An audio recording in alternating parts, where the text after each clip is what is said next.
Et votre invité aujourd'hui dans la grande interview en direct sur Boursorama, c'est Éric Hayère. Bonjour Éric. Bonjour. Une autre voie est possible, vous en êtes convaincu, c'est votre livre écrit à, je ne sais pas, 4 mains, maintenant c'est à 6 mains pour le coup, c'est chez Flammarion, on voit dans la couverture, avec Dominique Méda pour le coup je connais, Pascal, il est juriste, c'est ça? C'est ça. Donc c'est les compétences de l'économiste, du juriste et de la sociologue. Exact. Voilà. 3 universitaires. Ouais.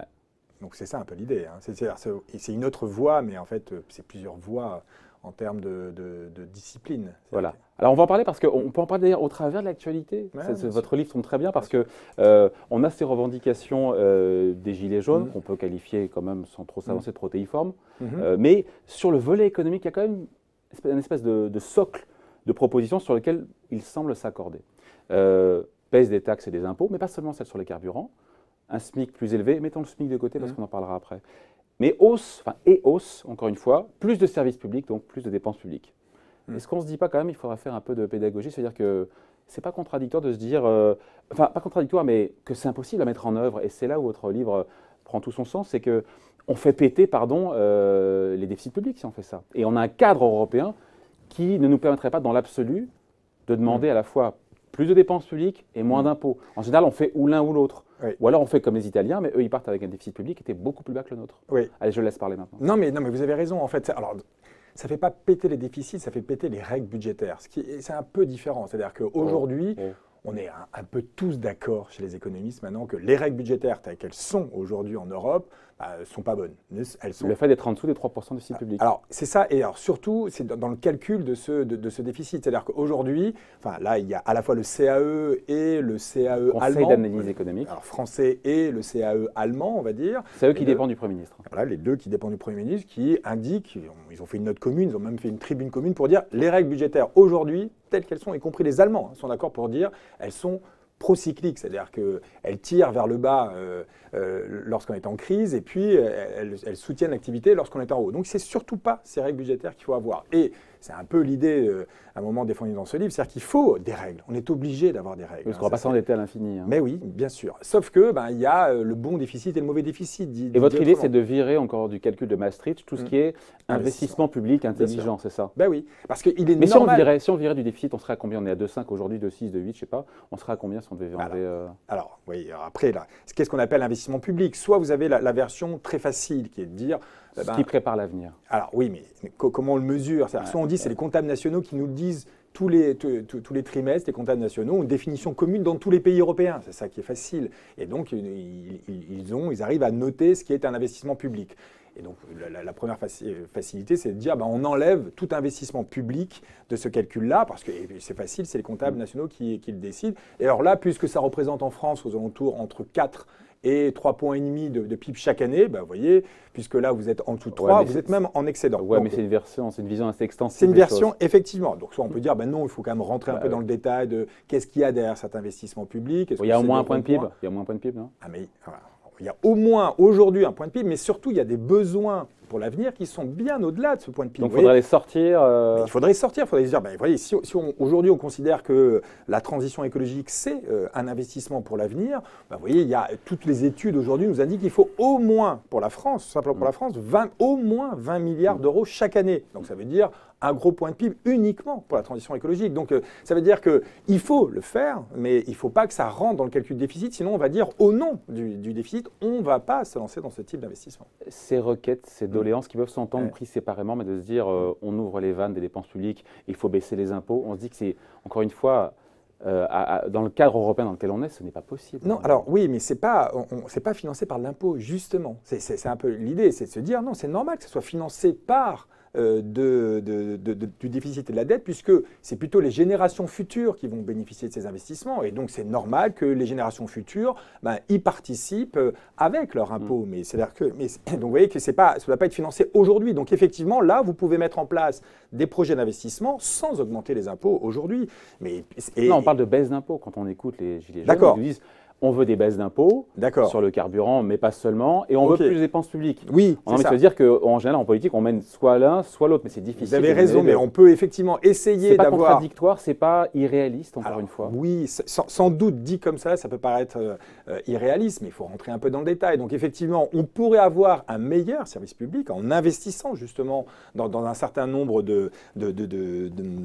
d'avenir, enfin de dépenses d'avenir, et ça, le financer pas par de l'impôt. Donc il est possible d'avoir plus et sans financer par l'impôt, ça sera financé effectivement par du déficit et de la dette. Mais encore une fois… Mais comment on sortira du calcul du déficit ? Parce que si on considère… Oui, alors donc, du coup, non, mais c'est-à-dire que on respecte quand même les règles. C'est-à-dire que, en gros, le problème, c'est de parler d'impôts ou de dépenses publiques. Jamais l'Europe sera d'accord là-dessus. J'en suis pas si sûr. Vraiment ? Très sincèrement, j'en suis pas si sûr parce qu'aujourd'hui, encore une fois, le consensus de tous les économistes, c'est de dire que ces règles ne sont pas bonnes. Donc, il faudra bien en sortir. Ce que propose le CAE français et le CAE allemand, pour faire simple, c'est de plus du tout y avoir référence aux 3%. Vous voyez, ça va même plus loin que nous de ce point de vue-là. Eux disent qu'il ne faut plus de référence à 3%. Elle dit quoi, Merkel, là-dessus ? Je suis pas sûr je ne sais pas, mais vous voyez que c'est des économistes allemands qui sont conseillers du Premier ministre. Donc ça commence à avancer cette idée. Nous, on dit, dans dépenses publiques, il faut bien distinguer ce qui est du fonctionnement. Et là, quand c'est du fonctionnement, il faut que ça soit financé aujourd'hui, en instantané, donc par de l'impôt.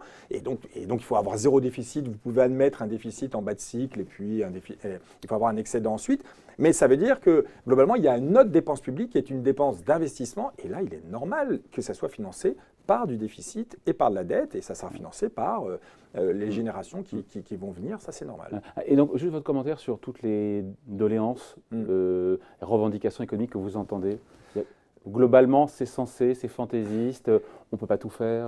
Non, mais disons que le constat, il est quand même sensé. C'est-à-dire qu'effectivement, alors on parle des gilets jaunes en France, mais vous voyez un peu partout dans les pays développés, y compris ceux qui, en apparence, se portent bien, qui ont un taux de chômage extrêmement faible, etc., ce sentiment de déclassement. Ce sentiment de déclassement, il est commun à tous les pays, et même Branko Milanovic, vous voyez, en 2009, nous disait déjà, attention, avant la crise, il y a tout de même des inégalités qui commencent à augmenter. Pourtant, et ce sont les classes moyennes. En France, c'est là où le pays où les inégalités se sont le moins ouvertes. Hein. Alors, le moins ouverte, effectivement, et le moins creusé jusqu'à la crise.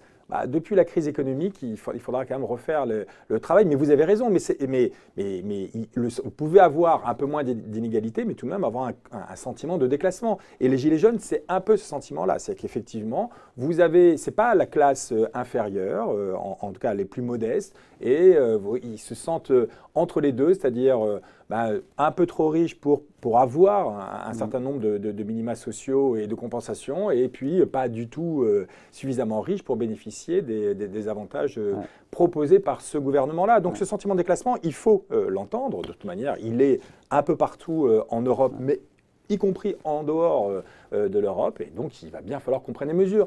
Après, certaines mesures comme l'augmentation du SMIC sont des mesures qui, sans doute, ne sont pas bonnes économiquement parlant.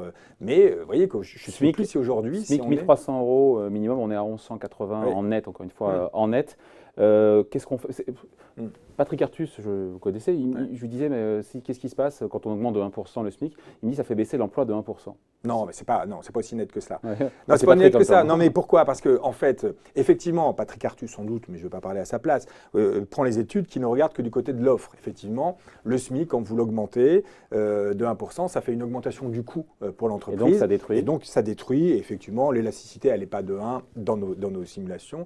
Mais bon, elle est plutôt aux alentours de 0,8, 0,9. Mais pourquoi pas 1 ? Ok. Mais ça, c'est que du côté de l'offre. C'est penser que le salaire n'est qu'un coût. Mais les salaires, c'est ambivalent. C'est un coût et une demande. Ouais. Et ça vous donne du pouvoir d'achat. Et ce pouvoir d'achat, ça tout de même nourrit les carnets de commande de l'entreprise. Et avec des gens qui ont une propension marginale à consommer qui est plus faible. Et qui est plus élevée. Qui est plus élevée, qui est plus importante. Et donc ça soutient la consommation et donc ça soutient l'activité et donc ça compense une partie, mais qu'une partie. Nous sommes d'accord, enfin, y compris quand on fait des variantes à l'OFCE, que ça détruit… Pour ou contre le SMIC à 1 300 € alors ?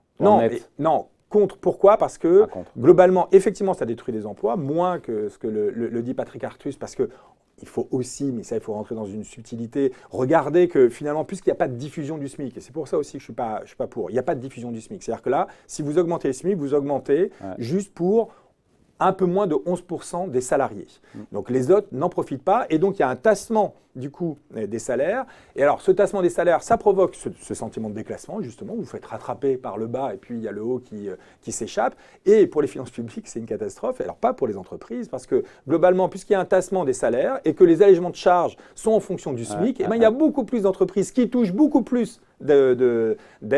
Et ce nous, on arrive à montrer à l'OFCE, c'est que par contre, ça fait baisser le coût du travail de ceux qui sont dans le deuxième, troisième et quatrième décile. Et donc, pour les entreprises, ce n'est pas une mauvaise idée parce que, alors ça dépend la façon dont votre entreprise vous rémunère, mais une entreprise moyenne qui n'a pas que des smicards en son sein et qui n'a que 10%, on va dire, c'est une entreprise moyenne de l'économie française, globalement, ce n'est pas une si mauvaise affaire parce que ça fait plus d'allègement de charges pour les autres salaires. Évidemment. Et donc, puisqu'il y a une élasticité qui est aussi forte pour ces salaires-là, globalement, c'est beaucoup moins négatif, mais ça ne répond pas au problème. C'est-à-dire que vous allez toucher que 10% des salariés, ça va avoir un impact sur vos finances publiques. Donc du coup, puisqu'on est dans des règles un peu imbéciles, il va falloir augmenter quelque part les impôts ou baisser la dépense publique. Mais baisser la dépense publique, c'est bien un revenu pour d'autres personnes. Et donc, globalement, ce n'est pas la bonne idée. Parfois à l'oublier. Comment on sort par le haut, encore une fois, de cette crise? Alors, parce qu'il y a cette erreur, disent certains, alors on est dans la politique plus que dans l'économie, mais le fait de dire on va se concerter pendant 3 mois, on va discuter, sans pour autant mettre, encore une fois, un moratoire, sans mettre un gel sur ces hausses de taxes sur les carburants. C'était pas une erreur, sachant que voilà, c'est discuter en disant finalement pour l'instant la taxe elle est toujours là. Après on revient dans l'idée que c'est encore une histoire de finances publiques parce que ça rapporte 3 ou 4 milliards d'euros. Et vous pouvez tourner tous les sujets dans tous les sens. Vous voyez, celui de l'assurance chômage, celui de la réforme de la formation professionnelle, tous les sujets aujourd'hui sensibles, celui du logement. Ils viennent se fracasser sur cette contrainte budgétaire. Et au nom de cette contrainte budgétaire, vous ne faites pas la réforme. Sortons de l'euro, nous dit mais non, justement, non, surtout pas sortir de l'euro. Mais ça veut dire qu'il va bien falloir. Il faut rester dans l'euro sans en respecter les règles. Alors, il faut respecter les règles, mais ça veut dire qu'il faut changer les règles. C'est ça qui est important. C'est-à-dire qu'aujourd'hui, il y a 2 points centraux. Alors, on peut penser que c'est utopique, mais il faut changer à la fois le rôle de la Banque centrale européenne. Il faut que la Banque centrale européenne joue vraiment ce rôle de prêteur en dernier ressort qui assure le droit à l'euro pour tous les citoyens européens. Et donc aujourd'hui, un euro grec n'a pas la même valeur qu'un euro allemand. C'est-à-dire vous voyez que quand vous avez 1 euro de dette publique grecque, ça n'a pas la même valeur qu'un euro de dette publique allemande ou française. Ça, c'est pas normal. Il faudrait que, puisque c'est 1 euro, ça devrait être, et qu'on est dans la même zone. Je comprends là où vous voulez en venir. Pardon. Aujourd'hui, quand vous détenez de la dette grecque et vous tenez, mais je dis n'importe quoi, 100 euros de dette grecque, ça n'a pas la même valeur sur les marchés financiers. Ah oui, d'accord. 100 euros de dette allemande. Oui, ça, c'est pas normal. Il faudrait que les Grecs s'endettent au niveau des Allemands. Exactement. Mais non, pas des Allemands. Une moyenne. Non, mais il faudrait que ça soit le même. Ah ouais. Il faudrait que ça soit le même sur taux. le plus bas, quoi. Mais alors, peu importe. Après, c'est les marchés qui décident, mais il faudrait que ça soit le même. Et comment fait-on pour que ça soit le même?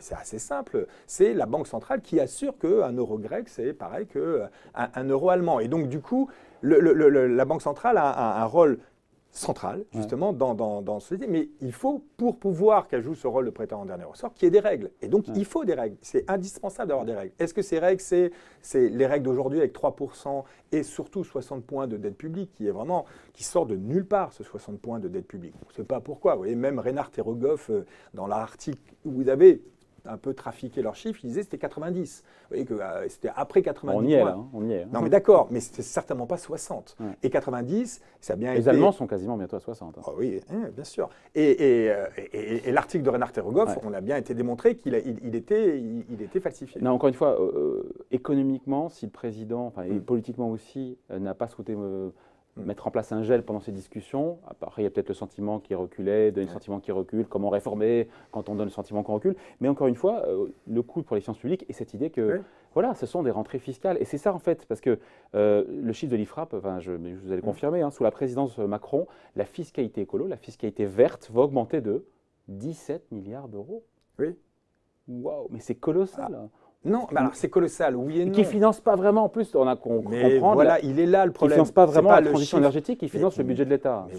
Mais d'accord, mais c'est la deuxième partie de la phrase qui est scandaleuse, c'est pas la première. La première partie, il est dis normal. pas aux gens que vous allez baisser les impôts si derrière il y a 17 milliards d'euros en plus de. D'accord, parce que ça c'est un autre point. Parce que sur le quinquennat, la promesse c'est un point de prélèvement obligatoire en moins, donc 20 milliards, dont 10 pour les particuliers.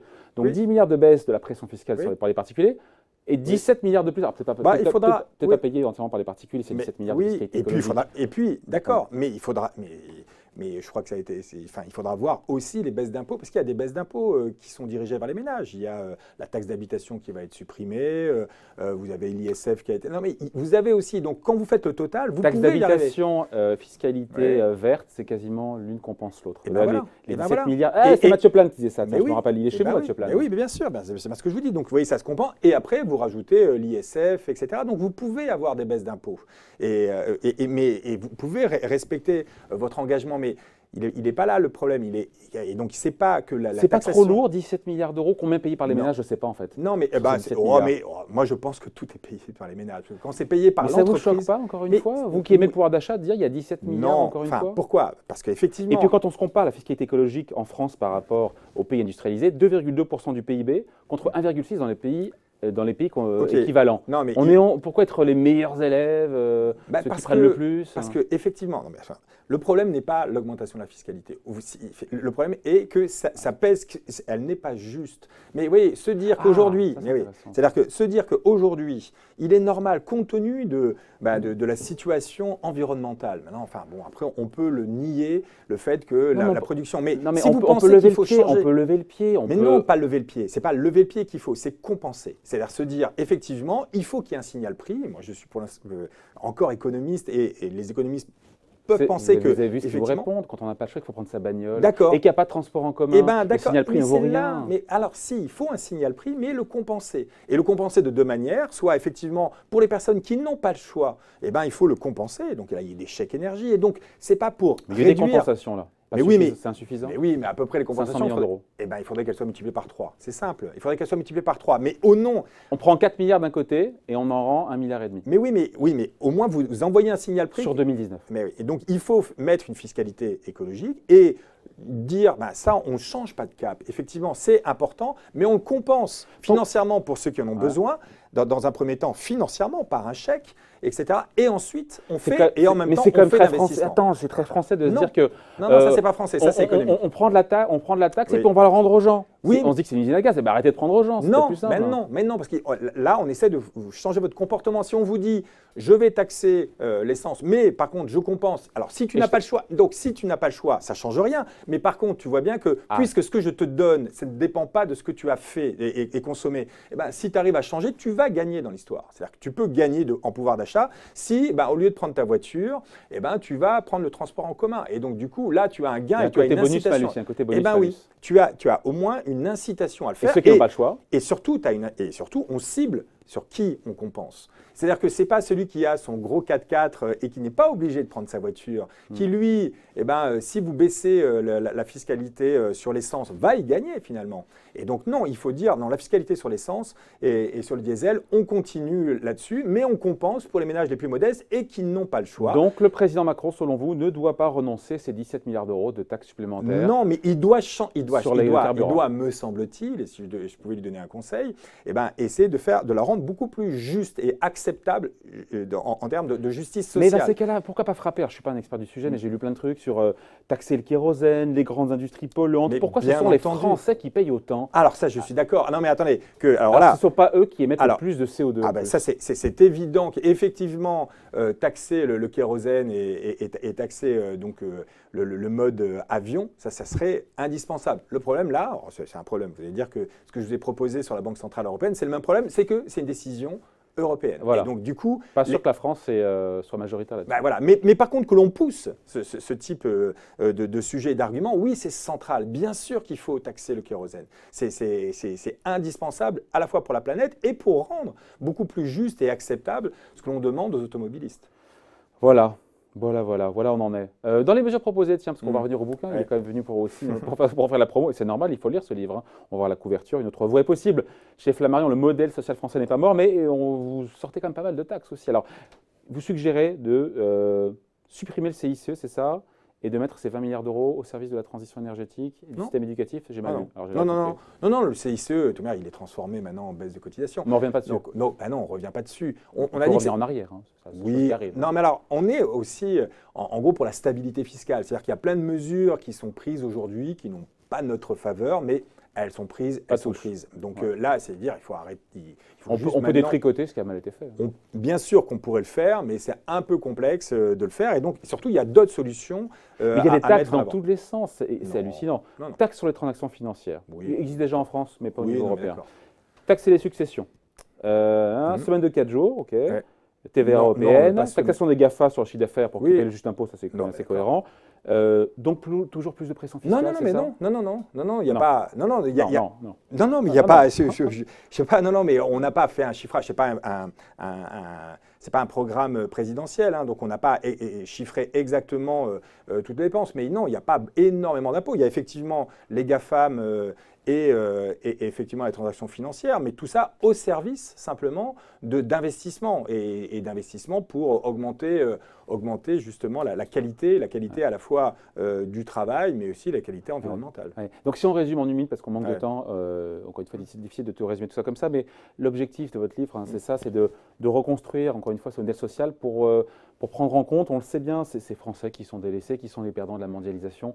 L'idée centrale, c'est de se dire qu'aujourd'hui, on nous fait croire que c'est le modèle social français qui est la cause de tous les maux. Et que c'est à cause de ce modèle social qu'aujourd'hui, finalement, il y a eu la crise économique et qu'on est dans la situation. Et qu'on détricote le Code du travail. On pense que ce n'est pas ni le Code du travail, ni le modèle social qui sont les responsables de la situation économique française aujourd'hui, que c'est bien plus large que cela. Et donc, ce qu'on dit, c'est qu'on propose de sortir finalement de ce consensus de Washington qui était de dire, si vous voulez vous en sortir, vous, pays développés, enlevez toute forme de protection et vous verrez, tout ira mieux. On voit bien que les pays qui sont allés très loin là-dedans, aujourd'hui, reviennent sur... Pensez à qui ? On pense aux États-Unis, au Royaume-Uni, enfin ces pays, y compris même les Allemands, qui sont allés extrêmement loin. Et donc nous, on est un peu à contre-tendance quelque part. On est complètement à contre-tendance. Sauf que nous, notre rupture libérale, on ne l'a jamais connue. Alors d'accord, oui, mais quand on voit les limites, au moins on a vu ce que ça causait. Non, mais on en est loin, on est loin des Anglais. Bien sûr qu'on en est très loin, mais on en est très loin, mais on pense qu'il faut aller vers ce type de modèle. Et nous, on pense que non. Attention, que l'on regarde notre modèle social, il faut sans doute l'adapter, donc il faut faire des réformes, hein, mais une réforme qui n'a pas comme unique objectif, en fait, au bout du compte, de gagner en compétitivité sur les autres. En fait, c'est ça le gros problème, c'est qu'aujourd'hui, c'est la compétitivité coût qui est un peu toujours en arrière-pensée de tout type de réforme. Or, compétitivité, c'est ça Et ça c'est le modèle allemand. En fait, oui, mais pourquoi ? Oui, justement, ce n'est pas un modèle. C'est-à-dire qu'on ne peut pas tous avoir 9 points de PIB d'excédent. Vous voyez, que systématiquement, quand on se dit on va gagner… D'excédents commerciaux. D'excédents commerciaux. C'est-à-dire que c'est un jeu à somme nulle. S'il y a 9 points de PIB d'excédent quelque part, il y a 9 points de PIB de déficit ailleurs. Et si les Allemands vendent leurs produits, c'est que d'autres pays achètent. Et s'il n'y a que des Allemagnes en Europe, il faut bien avoir un client qui achète quand même quelque chose. Et oui. Et donc là, à part à essayer d'exporter sur la Lune, on n'y arrivera pas. Et donc, du coup, l'idée, c'est de se dire non, il faut sortir de cette logique-là. C'est peut-être ça l'idée d'ailleurs. C'est sans doute ça l'idée. Mais sinon, on ne peut pas s'en sortir autrement. Et surtout, mettre la contrainte écologique là-dedans en disant voilà, il faut monter en gamme. Et monter en gamme, ça ne passe pas par détricoter tout ce modèle social, le Code du travail. Voilà donc, une autre voie est possible. Il en est convaincu, Éric Heyer, avec Dominique Méda et Pascal Lokiec. C'est aux éditions Flammarion. Le modèle social français n'est pas mort. Merci Éric. Merci.